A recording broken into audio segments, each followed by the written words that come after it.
The Joe Rogan Experience. How'd you become that guy? You know what?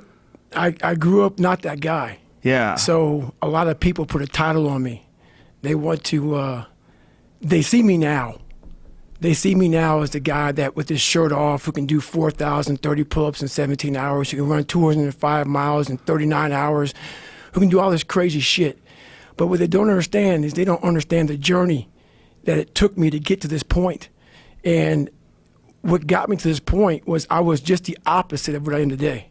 I was that guy who ran away from absolutely everything that I got in front of me. But not many people knew that. I had two people.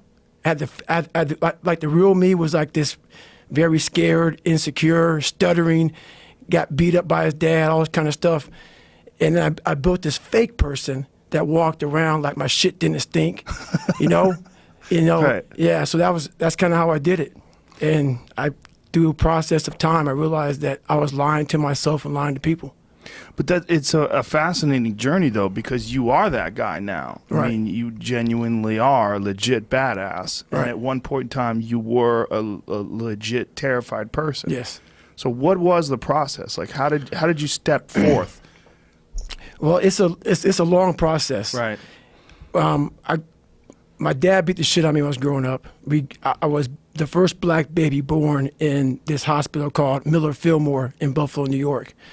My dad owned skating rinks, he owned bars, he ran prostitutes from Canada to Buffalo, New York. My dad was a big time pimp, big time, anything bad about a person, big time hustler. He was American, you know that movie with Denzel Washington? Mm-hmm. He was that, but not that bad. Right. You know, he wasn't that big, but that's what it reminds me of. He was that kind of guy. And beat the shit out of me, beat the shit out, out of my mom. There was an incident one time when my mom got knocked out on top of the stairs, and he dragged her down the stairs by her hair. And at 6 years old, I'll never forget this. In my mind, I was always afraid. My whole life I was afraid, but I had this fucking voice, this conscience that would always be battling me, saying, hey, you got to get up and do something. I didn't want to do shit. I was just afraid, but that voice would force me to get up. And my dad, I tried to beat him up, whatever, at 6, and I get my ass kicked. So this went on for several years. And I have a big time learning disability because my dad didn't believe in us going to school. So my dad, it was about the business, the skating rink and the bar. So the skating rink opened about 7 o'clock at night. And this is the time I was able to walk. So about 4, 5, 6 years old, 8, 9. And I'd go to this, skating rink at 7 o'clock at night. And I worked the skating rink until 10 at night. And then we would scrape the gum off the floors and we cleaned the whole skating rink up. And then my dad had an office. And my brother and myself would sleep in the office. And my mom would go upstairs and work the bar until 3 o'clock in the morning. And then they cleaned the bar up. So after all that shit was done with, going to school rarely happened. So when I went to school, I was all kind of, my learning disability. I had social anxiety. I was just a jacked up kid from living in this tortured home. From the outside looking in, we lived in an all-white neighborhood, and then we would travel to the ghetto of Buffalo, New York, where the skating rink was at. So we worked around mostly blacks, and I lived around mostly whites. But no one knew what was going on in that house on 201 Paradise Road. It's crazy. But my mom got courage to finally leave him when I was about 8 years old. We moved to a small town in Brazil, Indiana, and that's when the real war started for me. And Brazil, Indiana is a small town. Great people, a lot of great people. And I say that because a lot of people get offended. And I'm going to get to the point why they get offended. There was about maybe 10 black families at about 10,000 people in the town. And in 1995, the KKK marched in the 4th of July parade. So this was not everybody was racist. There was a lot of good people. Some of the best people I knew was there, but there was also a lot of racism there. So me being one of the few black kids in that, in that area, it kind of haunts you. I had stuff on my notebook, nigga, we're going to kill you, on my Spanish notebook. They had that on my car, nigga, we're going to kill you. This is early 90s. And so even though I showed it didn't hurt me, it was jacking me up. So all the insecurities I had when I was a kid with my father, I moved into this area here, and it just got worse and worse and worse. And the shit haunted me. And that voice that I talked about, it kept talking louder and louder and louder, but I was doing nothing about it. And I decided to make moves. And I cheated all through school. And it's kind of humbling to talk about my story sometimes, and it's also embarrassing, but it's real. It's who the fuck I am. It's what I am. It's what created me. And copy from the 4th grade to my junior year in high school on every assignment. And I wanted to get in the military, wanted to join the Air Force, and the guy gave me an ASVAB test. It's like a watered down SAT. And I couldn't copy on it because the guy beside me had a test A, I had test B, the guy on my right had test C. So I looked to copy on this test and I couldn't copy on it, so I got like a 20. And I wanted to be an Air Force pararescueman. It's guys that jump out of airplanes and save down pilots. It's a special operator in the Air Force. And my score was so horribly low that I had to retake it again. And he said, hey, I got like an 18 the second time, even worse. I need to get a 50 out of a 99. And so my mom and I, for a while, we lived in the government subsidized apartments, $7 a month, and also food stamps. And we slowly moved up to a $230 a month place. But at the time, we pretty poor.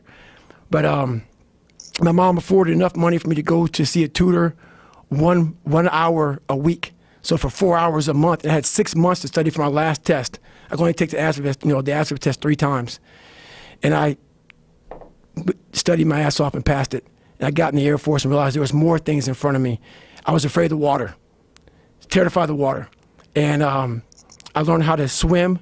But what gets everybody in this training, in all special ops training, is the water confidence, where they try to pretty much drown your ass. All of our lives we've been breathing. And they take that from you, and they want to see how comfortable you are underwater. And there's only 1% African Americans in special operations. And I didn't know anything about African, like a lot of them are negative buoyant, which I am, because of the bone density. I struggled. But 6 weeks into the program, there was about 25 guys left out of about 150. I was there, and I didn't go to sleep for 6 weeks of the program. And I wanted to quit so badly, but I quit everything in my life. I copied through school. I wanted to prove people wrong. And so here I am in this Air Force program, starting to get a little more confidence, but this water was kicking my ass. And 6 weeks into the program, the doctor gave me a blood test. And I have sickle cell trait, not the anemia, but it still killed people. But so they put me out of training for a week. And when you go from being very uncomfortable in that water situation, and then now you're comfortable, and I'm sitting back watching the guys drown, 'cause I'm not part of the activities anymore for this week. I didn't want to get back in that damn water again. So the fear overcame me, and all my insecurities from my dad, from this small town, from everything started coming back. And even though no one knew how fucked up I was, kind of create this other person who was tough, I live with this shit all the time. So me not wanting to go back in that water, the doctor called me back up. I thought I was going to get like a medical kick out of the military. So no quitting for me. They'll kick me out so I can have some pride. The doctor said, no, man, we could put you back in the training. And I was like, fuck. But after a week, I'm like, you know what? I missed 1 week. There's only 3 weeks left. There's a good chance, I could tough this shit out and go on. But I went back to the CO and the commanding officer of the program, and the sergeant said, hey, you got to start from day one, because you missed, that week of training. And I broke. I couldn't imagine going back through that again. So I made up a lie. And I said, man, the sickle cell thing is really scaring me. It was the fucking water. It wasn't sickle cell. And I pretty much quit. Even though they gave me a medical, I quit. So from the age of 19 to the age of 22, I went and did a job called TAC-P, where you control fast movers behind enemy lines. Cool job, but there's no water. I was afraid of the water, so I avoided it. And I gained 125 pounds in that time frame. I went from 175 to almost 300, to 297 was my heaviest. And I started finding things that was comfortable. And the more things I found comfortable, the more uncomfortable my mind was.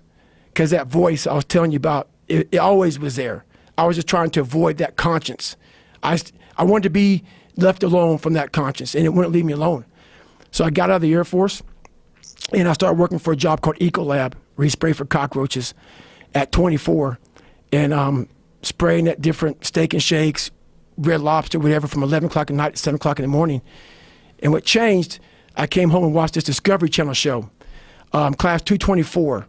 I came home from Steak and Shake. I sprayed it down last, get a big old large 42-ounce shake, walk across the street and get a box of mini donuts from 7-Eleven, and I would drive home for 45 minutes. This big old fat guy who, yeah, I worked out, but I was fat. I didn't run, didn't PT, I just hit the gym. So driving home, turn the TV on, and what comes on, Discovery Channel show, and that's where everything changed for me. I was taking a shower, I walked out, heard these guys, and I watched the show, and it made me reflect big time on the piece of shit that I am, and I'm exactly what people said I was going to be. So what was on this show that really struck home? it was, I saw these guys going in the water, so I was terrified of it. I mean, I can't even express. Have you ever had a big fear? And I know a lot of fighters have fears and stuff like that, but they get over them. But a lot of us have these fears that you just don't want to fucking face. And I have a lot of them, had a lot of them. And that's what created the person who's in front of you today, and we'll get into that. But just a scared bitch is what I was. But I was watching these guys going through Hell Week, Class 224, and these guys ringing the bell, quitting, dropping their helmet down, rolling out. A lot of guys just leaving. And it made me reflect on my fears, my insecurities. And I saw real men, what I thought were real men who were staying, who were overcoming adversity, who were overcoming all these different things that I had blamed so many fucking people in my life, my dad, my mom for not being there. When I was 14 years old, my mom was gonna get remarried to this great guy. He got murdered. And then I moved back to that small town in Brazil, and everybody was to blame. My learning disability, my skin color, you know, me being everything. And so I sat there for a while, and I was like, man, I got it. No one's gonna fucking come to help me. No one's gonna fucking come to help me. It's fucking me against me, period. And so I had to man up, and I said, the first thing I gotta start doing is facing every fucking fear I have, no matter what the fuck it is, man. And these things would keep me up at night. No one, people who are hearing this shit, they will never really understand and grasp when you face these things and so many things, how they keep you up and haunt you at night. I think there's a lot of people out there that know what you're talking about. I mean, and so that's what it did. And I had two options: to either be that 300-pound guy who sprayed for cockroaches and made $1,000 a month, and at 24 years old, knowing when I'm 50 fucking years old, I can reflect on this and think about what guy I never became, or I can totally just sack it up and fail and fail and fail until I succeed. So I started calling recruiters up. I said, I'm gonna go be a fucking Navy SEAL. And every recruiter, so there's a weight and height, so the weight and height limit to get in the military. And I was 6'1" and 297. And I had prior service, which was a big deal. So I called all these recruiters up, and all of them said, hey, how tall are you, blah, blah, blah, blah. They got into conversation to see if I was even qualified. And by the time I got to my weight, phone would hang up pretty much, like, hey, you know what, call somebody else, you know, try to get in the reserves. So I tried to get in the reserves. And I called this guy named Steven Salgio, recruiter, up. And he said, hey, come on in. He saw me, put me through the weight standard, all this other stuff. And to get into the class I had to get into, I had to lose 106 pounds in less than 3 months. So I was like, fuck that, I can't do that. I grabbed my chocolate milkshake and went back to Ecolab. I'm going back to work, man. This is my life. So in this job, you're looking for cockroaches, looking for rodents and stuff like that. And this next morning or this next night, I went to work, and I don't like cockroaches too much. I hit the mother load of cockroaches. And this restaurant got full of cockroaches and rodents and everything else. And I sat there and I said, this is my life. I said, this is my life. You are exactly who the fuck, this is it. And I said, this ain't gonna be it for me. So in that restaurant, I quit my job, left my canister in that restaurant, my spray canister, got back in my Ecolab truck, and I went home.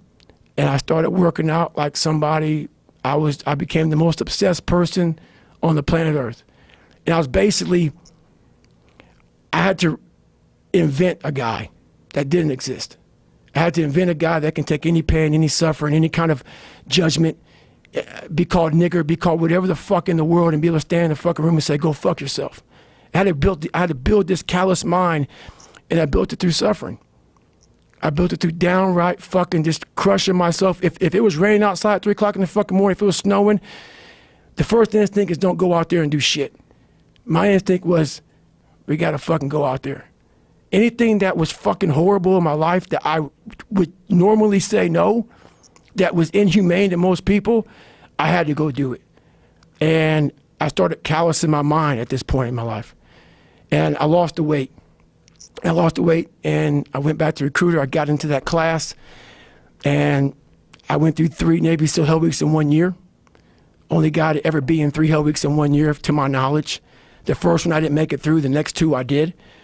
And that I just didn't. I didn't stop anymore from there. And I started realizing through this process that the fucking mind is what you created. And I started opening different doors that I didn't think were even there, that I didn't think even existed. And the more doors I opened up, the more I started realizing that my potential is damn near endless. And it changed my whole mindset. So I went from David Goggins and I created Goggins. And that journey is a priceless journey that is hard for me to even explain to people because it sounds so quick and easy. Like I lost this weight and I went through 3 Hell Weeks. I went to Ranger School, went to Delta Force Selection, whatever it is. It was brutal. It's a brutal journey every fucking day. And everybody goes, well, are you happy? If anybody knows my life story, and I'll try to give you just a snippet of it, where I'm at today is in front of Joe Rogan telling you my life. To get through where I became, to get through where I'm at now, there's nothing but pride I have for myself that I can't really show people. Because I have this face that they see like, are you happy? What's wrong with you? I'm driven. I'm obsessed. And that's what you see. That's it. People need to hear this story. This is an exciting story for people because there's a lot of people out there that feel trapped and they feel stuck and they feel like they can't do anything. And this is who they are. And you're a guy who felt that exact same way, but figured out how to not be that person and be a person that you would admire. What were the first steps? Like you had some slips before, right? Because you quit because of the water thing. Right. But then when you went back the second time and you decided you're going to lose all that weight and you quit that job, was it just straightforward from there, or were there some days where you just failed and then you picked it back up again? So my first run, when I decided to lose the weight, I was, like I said, 297. I was about 32% body fat. And my idea was to run 4 miles for my first run. I didn't know how bad it's gonna fucking hurt me. I used to run before I was fat, and I was like, fuck it, I can do this. I ran a 1/4 mile and walked home. I walked home and sat on my couch and cried. I went to my mom's house, who was about maybe 20 minutes down the road, and cried and get in her couch saying, man, I can't fucking do this shit. I don't know what I'm gonna do. I just got somebody pregnant. My life was just fucked. I was making $1,000 a month. My rent was $810 a month. And my mind just kept fucking with me. And kept fucking, you're not good enough, man. This isn't for you, man. These guys are the baddest motherfuckers on the planet Earth. You're not that. And what it was, and it's kind of funny, I was obsessed with Rocky. Rocky 1 in particular. And when I was a kid, I'd come home every day and I watched this fucking show, Rocky. And I would fast forward with the little VHS tapes to round 14. Round 14 fucked me up like nobody's business. Why? This song came on. When I bought the pull-up record, I listened to the song for 17 hours. It's 2 minutes and 13 seconds. And I'm able to visualize and dream like nobody's business. And I know that I can create a vision that many people can't. And I work for it. So the vision I had was when Apollo Creed beat the fucking shit out of Rocky, beat the shit out of him, he kept fighting. He was a dumb fighter, couldn't read, that was me. Couldn't read, couldn't write, just punchy, everything about him. And Apollo beat the shit out of him. He was in that corner, and everybody was saying, stay the fuck down. And him getting up, Apollo Creed raised his arms up in the fucking air, turned around, thought he won the fight. He turns around and sees this guy getting up, and it was the face of Apollo Creed that changed my life. The face of Apollo Creed. It was like, just by that motherfucker getting up, not winning, just by him getting the fuck up, Apollo Creed was champ. He was the best. Rocky had taken his soul, had literally taken his soul. His head goes down. He looks at him like, what the fuck are you? I wanted to be that, not Rocky. I wanted to be the guy that people looked at. I don't care if you liked me or didn't like. I don't care. But said, this motherfucker is going to keep coming after whatever the fuck is in front of him. I wanted that. I wanted that worse than anything in the world. So that is, I kept picturing me falling down and getting up, and every motherfucker that called me nigger, I was dumb. Even myself, I wanted to feel something besides defeat. I wanted to just go the distance.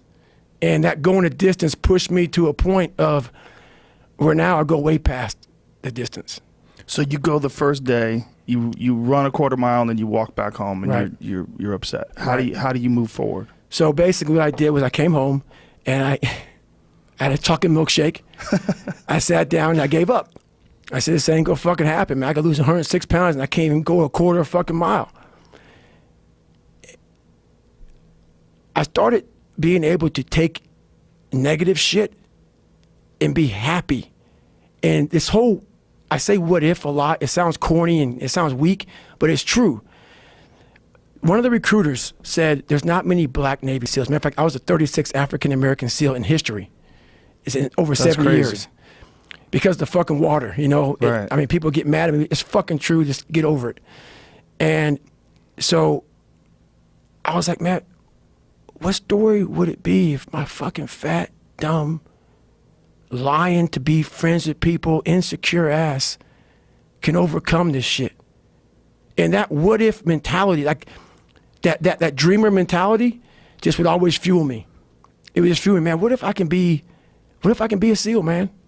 What if I can go from running a quarter of a fucking mile, now I run 205 miles. What if I can go, what if I can go, and what if, how would that feel if I'm graduating? Because I'll never forget at the graduation thing I was talking about, 224, like the video I sat down and watched. This commanding officer stood up and he said to the graduation guys who are graduating buds, like 18 of them, he said, we live in a society where mediocrity is often rewarded. And he went on to say something about these men detest mediocrity. And I wanted to be a man that detests mediocrity. It got me in a lot of trouble in the SEAL teams and going forward in my life because I started looking down on people for not going hard as fucking shit. And I started to create different things, but that's for a different day. But I just believed that, you know, my whole mind changed.